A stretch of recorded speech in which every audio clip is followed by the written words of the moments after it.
My father stood up at what I thought was a birthday dinner and said, "We're doing this because we love you, Emma." Then my mother slid a printed pamphlet across the table titled, "Letting Go of Unrealistic Dreams." My younger brother wouldn't even look at me. They had staged a full family intervention to convince me to shut down my failed app and get a real job like my brothers. I sat there frozen, humiliated, in front of my aunt and uncle they'd invited as witnesses. 3 weeks later, Bloomberg ran a headline with my company's name in it. $80 million. And the first people to call me weren't investors. They were my parents. My name is Emma Whitfield, and before I tell you what happened on that Bloomberg morning, I need you to understand exactly how far I had to fall first, because trust me, it wasn't just one dinner. It was 7 years of being told I was the disappointment in a family that only knew how to measure love in salary numbers. I grew up in a quiet suburb outside Columbus, Ohio, in a house that looked like every other house on Maple Crest Lane. Beige siding, a 2-car garage, a lawn my father mowed in perfectly straight lines every single Saturday, like his life depended on it. My dad, Richard Whitfield, was a regional manager at an insurance company for almost 30 years. My mom, Carol, worked part-time at a dental office and spent the rest of her time making sure the house looked like something out of a catalog. Structure, order, predictability. That was the Whitfield family religion. And then there was my younger brother, Tyler. Tyler was 2 years younger than me, and from the moment he was born, I think my parents decided he was going to be the successful one. Not because he was smarter than me, not because he worked harder, but because he did things the way they understood. He went to Ohio State, got a business degree, and landed a job at a mid-sized accounting firm downtown. Steady paycheck, health insurance, a 401k that my dad could brag about at Thanksgiving. To my parents, Tyler was living the dream. Me? I was the creative one, which in my family was basically a polite way of saying the risky one, or worse, the one we worry about. I was always good with computers. While other kids were outside playing, I was teaching myself how websites worked, how apps were built, how you could take an idea in your head and turn it into something real that people could actually use. In high school, I built a scheduling tool for my track team so nobody would show up to the wrong meet time again. My coach loved it. My parents barely acknowledged it. "That's nice, sweetie, but have you thought about nursing? Nurses always have jobs." I studied computer science at a state school, mostly on scholarships and loans because my parents made it very clear they'd only help pay for something practical. I still remember my dad saying, almost joking but not really, "I'm not paying for you to become one of those Silicon Valley dropouts." After college, I did what was expected. I took a job as a software developer at a logistics company in Cleveland. Good salary, good benefits, boring as anything. I sat in a cubicle for 4 years building internal tools nobody outside the company would ever see, while in my spare time, late at night, on weekends, I was chipping away at something of my own. Started as a simple idea. I noticed how many small business owners, people running boutique gyms, local bakeries, small clinics, were drowning in scheduling chaos. They were using a mess of spreadsheets, sticky notes, and outdated software that cost a fortune and did half of what they needed. I wanted to build something simple, affordable, and actually useful. Something a stressed-out gym owner could set up in 20 minutes without calling customer support. I named it Slotly. For 2 years, Slotly was my second job. I'd come home from my 9 to 5, eat something fast, and then code until 1 or 2 in the morning. Weekends disappeared. I turned down parties, dates, vacations. My friends started calling me a ghost. But every time I got a message from an early user saying, "This saved my business," I felt something I never felt sitting in that cubicle. Purpose. When I finally quit my stable job to work on Slotly full-time, you would have thought I told my parents I was joining a cult. I remember sitting at their kitchen table, my hands shaking slightly, trying to explain that I had savings, that I had a small group of paying customers already, that I believed in this. My mother's face went pale. My father set down his coffee mug so hard it nearly cracked. "You're throwing away a stable career," he said, "for an app." "It's not just an app, Dad. It's a business. I have real customers, real revenue." "How much?" "Revenue?" Tyler chimed in from the doorway, arms crossed, that smug little smirk he always had when he thought he'd caught me in something. "Because last I heard you had a few $100 a month?" He wasn't wrong, not at that point, and that made it worse. I didn't have a fancy pitch deck. I didn't have a Silicon Valley accent or a hoodie-wearing co-founder. I had a laptop, a spreadsheet of 40 small business clients, and a stubborn belief that this could actually work. "It's growing," I said quietly. "Every month it's growing." My mother reached across the table and put her hand on mine, and for a second I thought maybe, just maybe, she understood. Instead, she said, "Honey, we just don't want to watch you waste your 20s chasing something that isn't real. Tyler has a 401k already. Do you even have health insurance?" That question stuck with me for years. Do you even have health insurance? As if my worth as a daughter was tied entirely to whether I had employer-sponsored benefits. I left that dinner and cried in my car for 20 minutes before I could even drive home. But I didn't quit. If anything, that conversation lit something in me. I decided I was going to prove them wrong. Not out of spite exactly, but because I needed to prove it to myself too. The next 3 years were brutal in ways I don't think my family ever understood, because I never let them see the real struggle. I didn't want to give them the satisfaction of watching me fail in real time. I maxed out a credit card buying server costs one particularly rough month. I ate ramen more times than I want to admit for someone in her late 20s. I worked out of my apartment, then a shared co-working space when I could finally afford the cheapest membership, surrounded by other founders who understood the grind. In a way my own family never did. Slowly, painfully, Slotly started to gain traction. A feature in a small business newsletter brought in 200 new signups in a week. Word of mouth among gym owners and salon owners started spreading. I brought on my first employee, a developer named Marcus, who believed in the vision as much as I did, using money I honestly couldn't fully afford to pay him. By year 3, Slotly had 11,000 paying business customers. It wasn't a unicorn, it wasn't making headlines. But it was real, it was profitable, and it was mine. And through all of that, my family's attitude barely shifted. Holidays became a minefield. Every Thanksgiving, every Christmas, the conversation always circled back to the same place. "So, Emma, any thoughts on getting a real job again if this app thing doesn't pan out? Tyler just got promoted to senior associate, did we tell you that? You know, insurance companies love people with your computer background. I could ask around. I learned to smile and change the subject. I learned to talk about the weather, about Tyler's promotions, about anything except my actual life's work, because every time I brought up Slotly, even good news, it got met with polite, dismissive nods, like I was a child talking about an imaginary friend. The worst part wasn't even the doubt, it was the comparison. Every family gathering became a quiet, unspoken competition between me and Tyler, one I never asked to be part of and could never win in their eyes. Tyler bought a condo. My parents helped with the down payment and told everyone at church about it. I signed a small business loan to cover payroll during a slow quarter, and when I mentioned it, my father actually said, "See, this is exactly the kind of stress you wouldn't have with a normal job." I started pulling away. Not dramatically, just less calling, shorter visits, fewer details shared. It felt like self-preservation.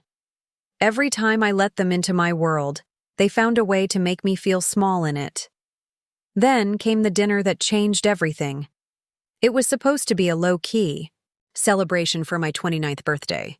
My mother texted me, Family dinner Saturday, nothing fancy, just us. I should have known something was off when she added, Aunt Diane and Uncle Pete are in town too. They'd love to see you. I showed up with a small gift bag of thank you chocolates for hosting, wearing the one nice blouse I owned that wasn't 3 years old, feeling for once cautiously hopeful. Maybe this would just be a normal dinner. Maybe I was being paranoid. I walked into the dining room and the table was already set with more formality than usual, place cards even, which we never did. My aunt and uncle were already seated looking oddly serious for what was supposed to be a casual birthday dinner. Tyler wouldn't make eye contact with me. And in the center of the table, next to the birthday cake, sat a stack of printed papers. My stomach dropped before anyone said a word. My father cleared his throat and stood up, actually stood up, like he was about to give a toast. Emma, we love you, he began, and that's exactly why we've asked everyone here today. I remember laughing nervously, thinking this had to be some kind of joke. It wasn't. My mother slid one of those printed papers across the table to me. At the top, in a font I can still see clearly in my mind, it read, Letting Go of Unrealistic Dreams, A Guide for Loving Families. She had printed out some article, highlighted sections and everything, like she was preparing for a book club discussion about my life choices. We think it's time we had an honest conversation, my father continued. About Slotley and about your future. I sat there, birthday cake untouched, in front of my aunt and uncle who I hadn't seen in 2 years, while my own parents laid out, point by point, why they believed my company was a failure. They cited the fact that I still drove my old car. They cited the fact that I hadn't bought a house. My mother actually said, and I will never forget this sentence as long as I live, Emma, you're 29. Most women your age are thinking about starting families, buying homes. What are you doing? Chasing an app that even you admit isn't making you rich. Tyler, finally looking up, added his own contribution. I just think, and I say this because I love you, Em, you need to have a backup plan. I could probably get you an interview at my firm. Entry level, but it's something. Entry level. My little brother, who had never built anything from scratch in his life, was offering to get me an entry-level position at a firm doing work I could have done in my sleep years ago, in front of relatives, at what I thought was my own birthday. Celebration. My aunt, bless her, tried to be gentle about it. We just worry about you, sweetheart. We want you to be secure. But my uncle, never one for tact, said the thing that finally broke something in me. Some people just aren't built for that entrepreneur life, Emma. There's no shame in admitting it and getting back on a normal path. I sat in that dining room surrounded by people who claimed to love me, and I felt smaller than I had ever felt in my entire adult life. Not because they questioned my business. Business owners get questioned all the time, that's part of the game. But because they had turned my birthday, a day that was supposed to be mine, into a coordinated ambush. They had planned this. My mother had printed materials. They had invited witnesses. This wasn't concern.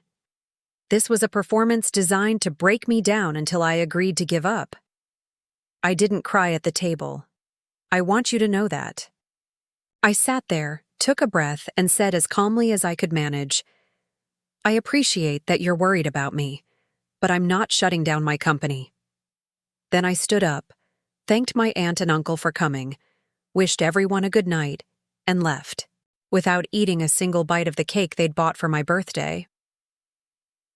I sat in my car in their driveway for a long time that night. Longer than I've ever admitted to anyone until right now. I didn't cry immediately. I just sat there, numb, replaying every dismissive comment, every printed pamphlet, every entry-level offer on a loop. And then, somewhere around the third replay, the numbness cracked, and I cried harder than I think I ever had in my adult life. Not just because of that dinner, but because of 7 years of feeling like I had to earn my own family's respect, through a paycheck they could brag about. That was my lowest point. sitting in a driveway on Maple Crest Lane, in a car with 140,000 miles on it, crying over a cold slice of birthday cake I never even got to eat, wondering if maybe they were right. Maybe I was chasing something unrealistic. Maybe 7 years of grinding meant nothing if the people who were supposed to be in my corner saw it as a joke. But somewhere in that crying, something else started forming. A cold, clear kind of resolve I hadn't felt before. Not anger exactly, or not only anger. Something steadier. I remember wiping my face, looking at myself in the rearview mirror, and saying out loud, to no one, I'm done explaining myself to people who never wanted to understand. I didn't make a big scene about it. I didn't send an angry text message or write a dramatic Facebook post. I just quietly, deliberately decided that from that night forward, my family would not get another update from me about Slotley unless there was something undeniable to show them. No more casual mentions at dinner.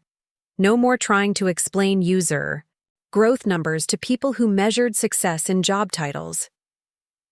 I was going to build in silence and let the results speak when I was ready.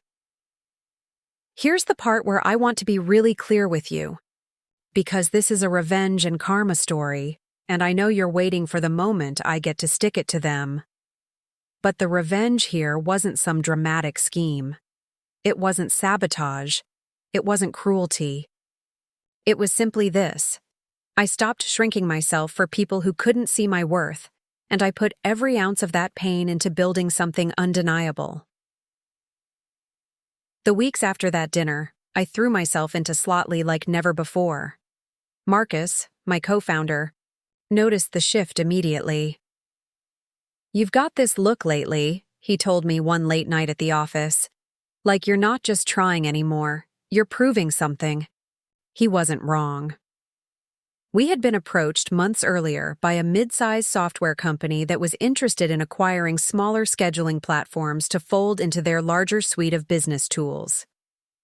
Before that dinner, I had been cautious, even hesitant, about pursuing serious acquisition talks. Some part of me, I realize now, was scared of succeeding too fast, scared of what it would mean, scared honestly of proving my family right if it somehow fell apart in the process. After that dinner, that fear evaporated. I had nothing left to lose in their eyes. They already thought I was a failure. So what did I have to protect anymore? I called our lawyer the following Monday and told her I wanted to seriously explore the acquisition conversation. Not out of desperation, but out of clarity. I wanted an exit that would validate everything I had built on terms that respected the years of work behind it. Over the following weeks, things moved fast in ways that felt almost surreal after years of grinding slowly. The acquiring company, a growing tech platform called Vantix Business Solutions, sent a due diligence team to review our numbers. 11,000 paying customers. 94% customer retention. Steady month-over-month growth for over 2 years straight, even through a rocky economy. Our churn rate was lower than most of their internal products. Our customer support ratings were higher too. I remember sitting in a video call with their acquisitions team, watching their lead negotiator's eyebrows raise slightly as he reviewed our metrics. This is impressive for a team this small, he said. You built all of this with, 4 employees? 5, including me, I said. We've been scrappy. That word stuck with me because scrappy was exactly what my family had mocked. For years, dismissed as instability, as risk, as a lack of a real plan. Scrappy, it turned out, was exactly what made Slotley valuable. We had built something lean, efficient, and deeply loved by the people who used it, without ever burning. Through millions in venture funding like a lot of flashier startups did. The negotiations took about 6 weeks. I won't bore you with every detail of due diligence, because honestly, half of it was just paperwork and patience. But I will tell you the moment I knew this was really happening, it was a Tuesday afternoon. I was sitting in our small office, the same co-working space I'd been renting for years, when I got the call from our lawyer.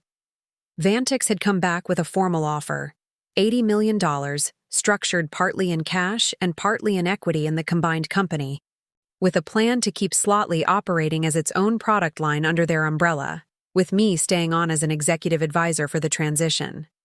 I sat there, phone still in my hand after the call ended, and I didn't scream, I didn't cry. I just sat in complete silence for what felt like 10 minutes. Marcus walked in, saw my face, and immediately asked, "What happened? Is everything okay?" I looked up at him and said, "We just sold the company for $80 million. He didn't believe me at first. Then he did, and then we just sat there, laughing and crying at the same time, the kind of laughing that comes from years of pressure finally releasing all at once. Here's the thing, though. I made a deliberate choice not to tell my family right away. Not out of pettiness, though I'll admit there was a small part of me that enjoyed the idea of them finding out on their own terms. Mostly, it was because I needed that news to belong, to me first, fully, without their reactions filtering into how I felt about it. For years, every accomplishment I had was immediately measured against their approval. This time, I wanted to feel it purely, just for myself, before anyone else. Got to weigh in. The deal closed officially on a Thursday. Because Vantix was a publicly traded company, the acquisition had to be announced through proper financial channels, which meant press releases, and because it was a notable deal in the small business software space, several financial news outlets picked it up, including, to my genuine shock, Bloomberg. I remember waking up that Friday morning to a text from Marcus that just said, "Check Bloomberg right now." I opened my laptop, heart pounding, and there it was. A headline about Vantix's acquisition of Slotly for $80 million, with a short paragraph mentioning me by name as founder and CEO. I sat there staring at my own name on a Bloomberg headline in an article about an $80 million deal, and I thought about that dining room table, the pamphlet about letting go of unrealistic dreams, my uncle's comment about not everyone being built for the entrepreneur life, my brother's offer of an entry-level job. I didn't post about it on social media right away. I didn't call my parents to gloat. I just sat with it for a while, letting it settle into me the way you let good news settle after years of bad news being the default. By that afternoon, though, the article had clearly made its way around because family friends started reaching out to my mother, congratulating her on my success, asking if she'd seen the news about Emma, and that's when my phone started buzzing. The first call was from my mother. I let it go to voicemail, not out of spite, but because I genuinely needed a minute to decide how I wanted to handle this moment. Her voicemail was almost frantic with excitement. "Emma, oh my gosh, sweetie, call me back right away. We just heard the most incredible news. Is it true? Is this really happening? We are just so proud of you." So proud of me. 3 weeks after printing out a pamphlet about letting go of unrealistic dreams. Then came a text from my father, which honestly made me laugh out loud alone in my apartment. "Saw the Bloomberg piece. Fantastic news, kiddo. Knew you had it in you. We should celebrate as a family soon. Knew you had it in you." I read that line about 4 times, just letting the absurdity of it wash over me. And then, of course, Tyler texted too. "Whoa, sis, that's actually insane. Congrats. Let me know if you ever need help managing all that money, Loel. I do work in finance after all." I sat there scrolling through these messages, and I felt this strange mix of emotions I wasn't fully prepared for. Part of me wanted to feel vindicated, and honestly, part of me did. But a bigger part of me just felt tired. Tired of a family dynamic where my worth had always been contingent on proof, on numbers, on headlines, rather than on the years of effort, sacrifice, and belief it took to get there in the first place. I decided not to respond right away. I let a full day pass, actually, which, for my family, who were now blowing up the group chat with congratulatory messages and questions about what this meant for the family financially, apparently felt like an eternity. When I finally did agree to see them, about a week later, I chose the setting carefully. Not their house, not a big family dinner with relatives as an audience. Just my parents and Tyler at a restaurant of my choosing, on my terms. I remember walking in and seeing them already seated, all three of them practically glowing with excitement. My mother immediately standing up to hug me like nothing had ever happened. "We are just so proud of you, honey. We always believed in you." I let her hug happen, and then I sat down, and I said something I had rehearsed in my head more times than I want to admit. "I appreciate you all being excited," I started, keeping my voice calm and steady, "but I need to say something, and I need you to actually hear it, not just wait for your turn to respond." The table got quiet. 3 weeks ago, you sat me down at what I thought was my birthday dinner and staged an intervention about my company. You printed out an article about letting go of unrealistic dreams. You invited Aunt Diane and Uncle Pete to witness it. Tyler offered me an entry-level job at his firm. In front of relatives, on my birthday, you told me essentially that I was a failure who needed to accept reality. My father shifted uncomfortably. My mother's face had gone slightly pale. Tyler looked down at the table. "That wasn't concern," I continued.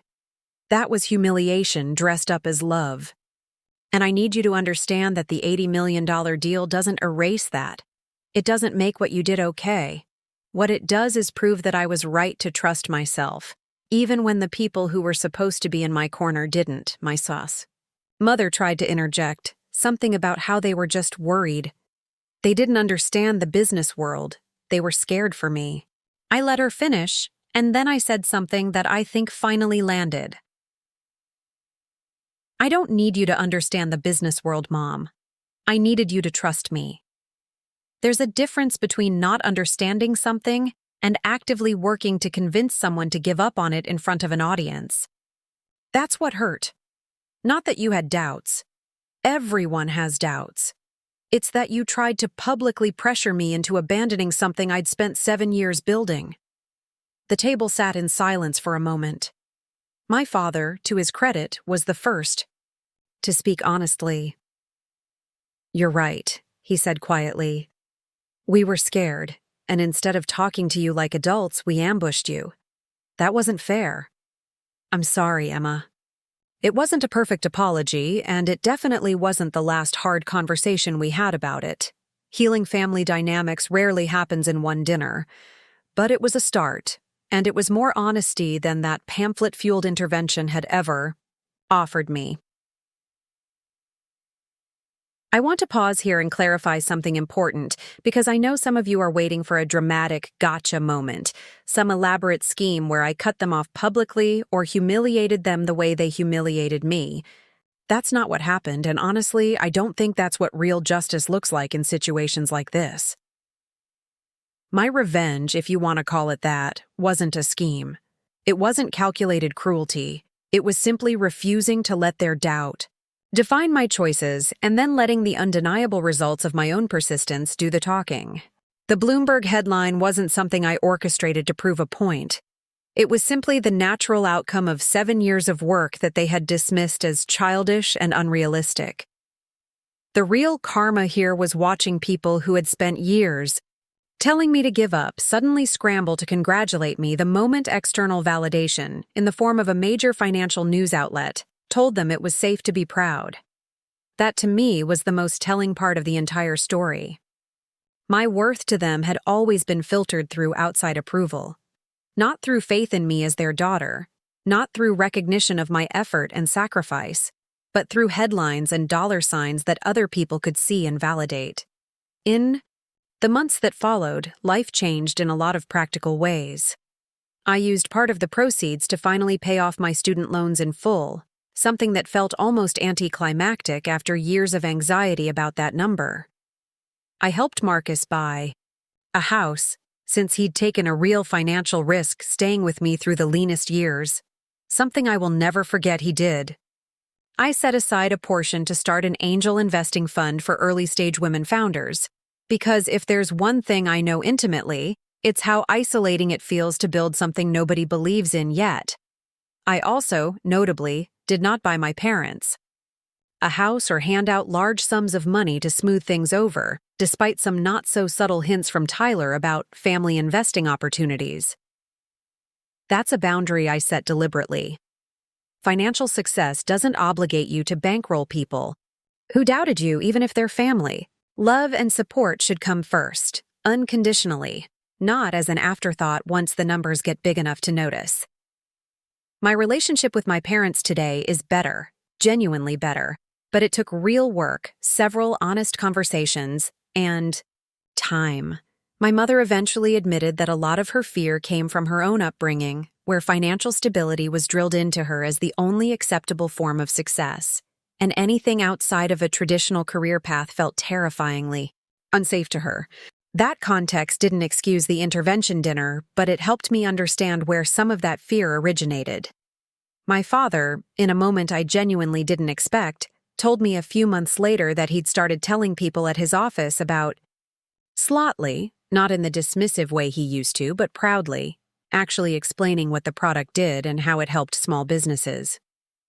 It was a small thing, but it meant more to me than the $80 million ever could, honestly. Tyler and I are still working on our relationship. There's still some awkwardness there, some unspoken tension from years of being pitted against each other by a family dynamic neither of us fully asked for. But he's stopped making the little jokes about when Slotly finally takes off and started actually asking me real questions about how I built the company, what challenges I faced, what advice I'd give someone starting out. I think, in his own way, that's his version of an apology, too. As for Slotly, it's thriving under the Vantix umbrella. We've expanded to over 30,000 business customers now, and I still work closely with the product team as an advisor. Watching something I built from nothing continue to help real business owners every single day. There's a particular kind of satisfaction in that, watching your work outlive the moment of vindication and just keep being useful to people, long after the drama of family dinners and Bloomberg headlines has faded into the background. If there's one thing I want you to take away from my story, it's this. Sometimes the people who are supposed to believe in you the most simply won't. Not because they're bad people necessarily, but because their fear speaks louder than their faith. And you cannot control that. What you can control is whether you let their doubt become the ceiling on what you're willing to attempt. I didn't build Slotly to prove my family wrong. I built it because I believed in the idea, and I refused to let go of it just because the people closest to me couldn't see what I saw.